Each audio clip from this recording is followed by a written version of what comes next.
I guess we have about 1,000 people here. Where's the press? Is there somewhere? I want to make sure they get that right. Just under 1,000 people, but James assured me that we'd have a good turnout. It's nice to see. As I said, I think what a candidate needs to get elected are a lot of friends and family who are going to work for him or her during a campaign, and I know James brings that to the race. And so on the Democratic side, as you know, we'll have two candidates vying for the nomination. Certainly proud to have James in the party and excited about his candidacy. So thank you for coming out, and please join me in welcoming James Maroney.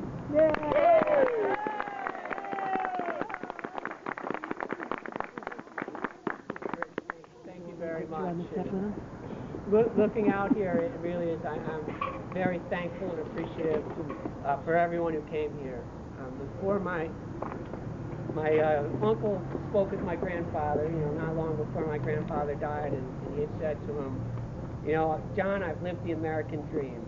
I married the love of my life. I raised my children. I educated my children. And now I sit here and I look at boats all day. And so standing here now, I feel like I'm living the dream, being surrounded by my friends and my family in a place that I love, where I can go to the beach anytime I want. Permanent vacation. Okay. Thank you. Let me go when I get to the prepared speech. Mayor Blake, Rich, honored and distinguished guests, friends and family from Milford, Orange, and all over, I want to thank everyone for coming here tonight. I truly am overwhelmed by your support. This represents why we all live in such a great place, the support we give to each other, and the sense of community. I feel that when you are a part of a community, you have an obligation to give back to that community. I am trying to show my son that you need to give and not just take. When you love a community, you need to help both to maintain that sense of community and do whatever you can to improve that community. That is why tonight I am announcing that I am seeking the Democratic nomination to be the next representative from the 119th District. All right.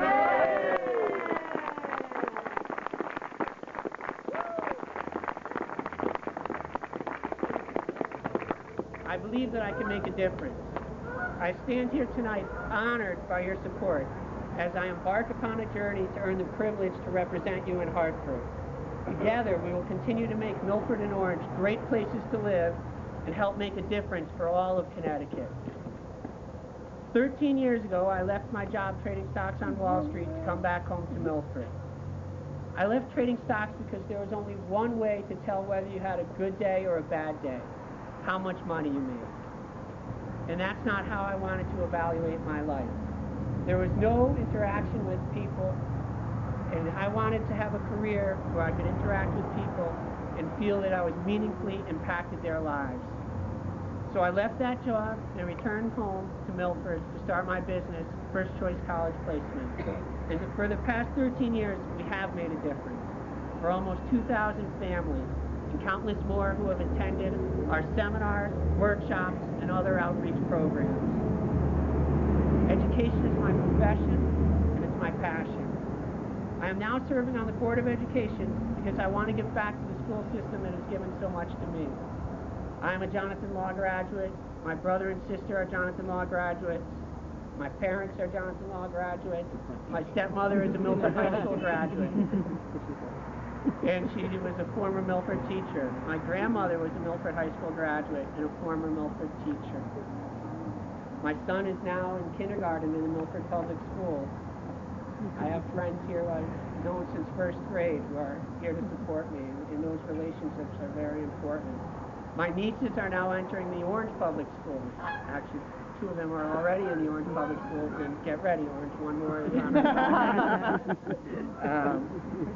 I know that this is the year of education reform in Hartford, and I am very excited. If I am elected, I want to keep education a priority every year.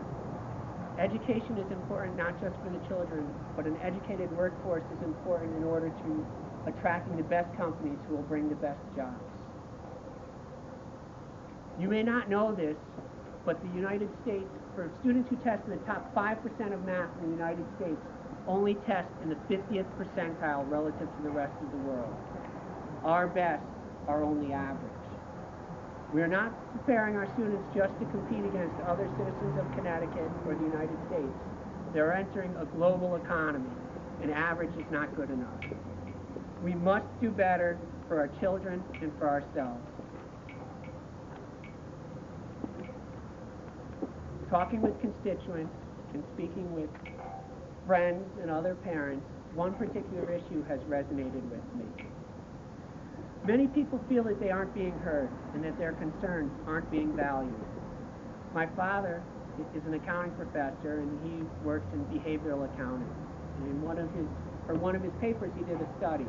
And in the study, they found that when people feel that their concerns are valued, ultimately they will respect the decision, even if it wasn't what they were hoping for in the beginning. While this may seem like common sense, listening to people and valuing their input, it isn't always practiced. Starting next week, I'll be walking door to door to constituents to listen to them. I also plan on holding community conversations at local coffee shops where I can further listen to my constituents so I can adequately represent them in Hartford. I'll post a schedule for when I'm holding those office hours, I guess you would call them, on my website, jamesmaroney2012.com. I frequently tell my son, we have 2 ears and only 1 mouth. Talk less and listen more. Seems too often people talk at each other and not to each other. There are many problems that need to be tackled in the coming years. We're all being asked to do more with less. However, we still need to provide services to care for and protect our children, our seniors, our environment, and all of this needs to be done while also trying to control taxes and create an environment that encourages innovation and job creation. We will not find that balance by hurling partisan sound bites across the aisle. That can only happen if we work together and listen to each other. If I'm fortunate enough to be elected, your voice will be heard and represented in Hartford. As a small businessman, I am used to operating on a tight budget and doing more with less. My first few years in business, I didn't buy paper clips. If anyone sent me paper clips, I took them off and saved them and used them so I could save money. I'll bring that same mentality with me to Hartford. A willingness to invest in our citizens when it is appropriate, but an aversion to spending money needlessly. Right now, I realize that I should have heeded my own advice and talked less so I could start listening to you more, but I promise we're going to wrap up soon. Luckily, we got a nice night, and I can't believe it's in February and it's nice out. It's spring. As a runner and a small business owner, I'm accustomed to working hard. And you know that if I'm elected to represent you, I will work hard for you in Hartford. In fact, it is no strange coincidence that they call it running for election. It is very much like a cross-country race. In the beginning, at the starting line, all of your friends and family are there to cheer you on. For the next 7 months, there will be a lot of hard work that maybe not everyone will see.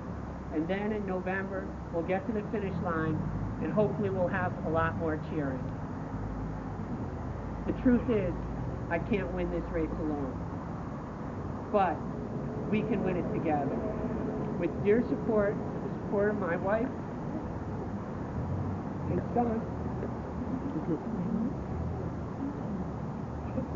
and all of my family, and all of you who are here tonight, I know that we can win this, and we can make a difference.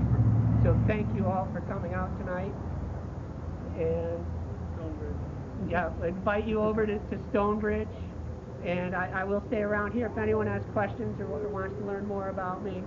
I'll be happy to answer your questions, or if you want to go before it gets dark and it's still warm to walk over to Stonebridge, I'll meet you over at Stonebridge. So again, thank you very much.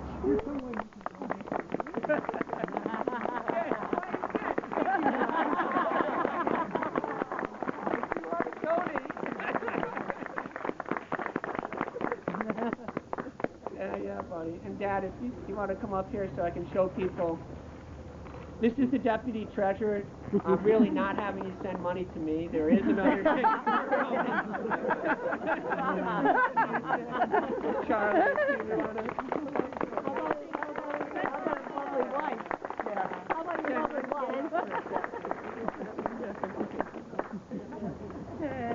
10.